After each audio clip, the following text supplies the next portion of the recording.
Pomerantsev's This Is Not Propaganda: Adventures in the War Against Reality is a gripping and insightful examination of the modern information warfare landscape. Published in 2019, the book explores how propaganda, disinformation, and psychological manipulation have evolved in the digital age, shaping global politics and distorting the way we perceive truth. Drawing on his background as a journalist, television producer, and researcher of information warfare, Pomerantsev blends personal anecdotes, historical context, and investigative reporting to provide a compelling narrative that spans continents and political systems. Background and motivation. Pomerantsev's personal background significantly influences the structure and tone of the book. He is the son of Igor Pomerantsev, a Soviet dissident and writer for Radio Free Europe, Radio Liberty, which broadcast Western news into the USSR. Through stories about his father, Pomerantsev reflects on the changing nature of propaganda, from the overt censorship and control of Soviet times to the more complex, decentralized tactics of today. Where authoritarian regimes once focused on suppressing information, now they flood the public sphere with misleading narratives, contradictory messages, and emotional manipulation, making it harder to discern what is true.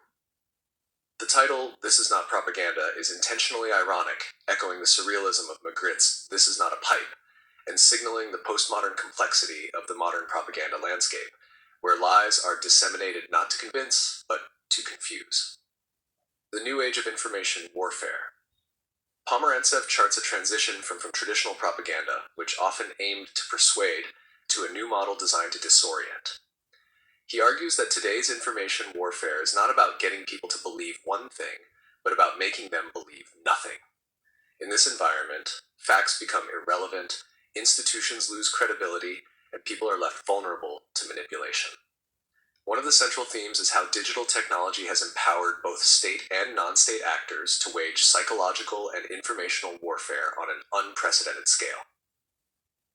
Platforms like Facebook, Twitter, and YouTube allow actors to micro-target audiences, spread disinformation, and create echo chambers that reinforce ideological divisions.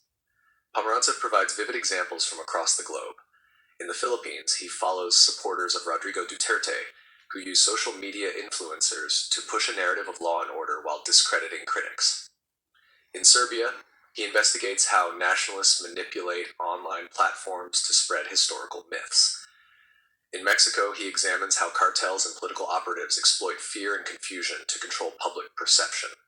In each case, the digital sphere becomes a battlefield where truth is one of the first casualties. Techniques of manipulation.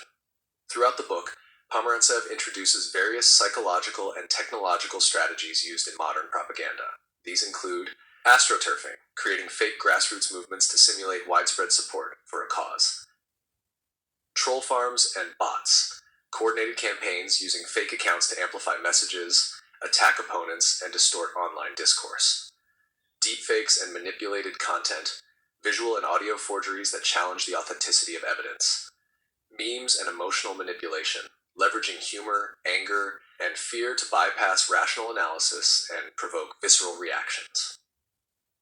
What makes these strategies effective is not only their technological sophistication, but their psychological resonance. Modern propaganda appeals not to logic, but to identity and emotion. It doesn't aim to win debates, but to undermine the very basis of shared reality, freedom and censorship reimagined. A key insight of This Is Not Propaganda is that censorship in the digital era doesn't always mean silencing speech. Instead, it often involves overwhelming people with conflicting messages, false equivalencies, and emotionally charged content that discourages critical thinking. Pomerantsev shows how this cacophony of lies leads to a kind of nihilism, where people no longer believe anything or trust anyone. The book also examines the paradox of freedom in the information age.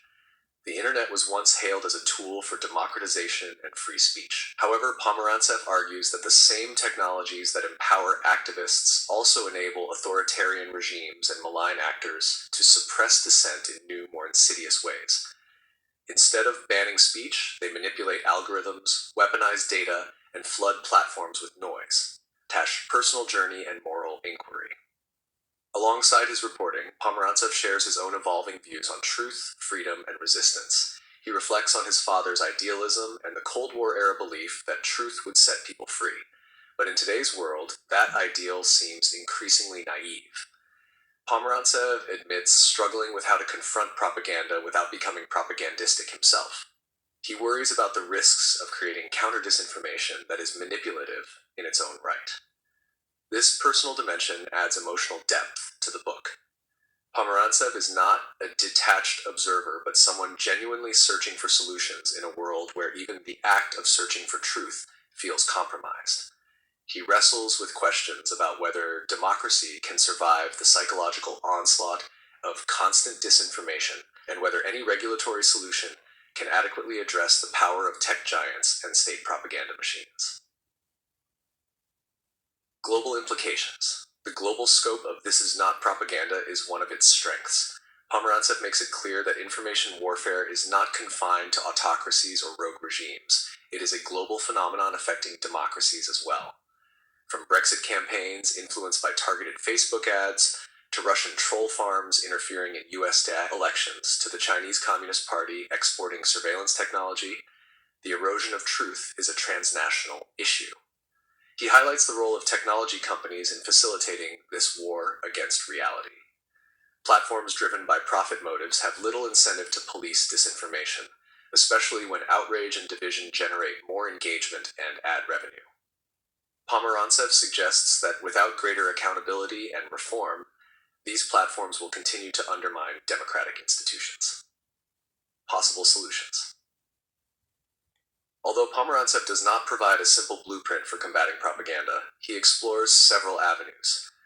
These include digital literacy, teaching people to recognize manipulation and think critically about the information they consume; regulation of tech companies, pushing for transparency in algorithms and data usage, as well as greater oversight of political advertising online; support for investigative journalism, promoting independent media that can expose disinformation and hold power to account; international cooperation, coordinated responses to cross-border disinformation campaigns and tech abuse. At the same time, Pomerantsev warns against overreach. He acknowledges the danger of governments using anti-disinformation measures to suppress legitimate dissent. The challenge, he argues, is to defend open societies without becoming illiberal in the process.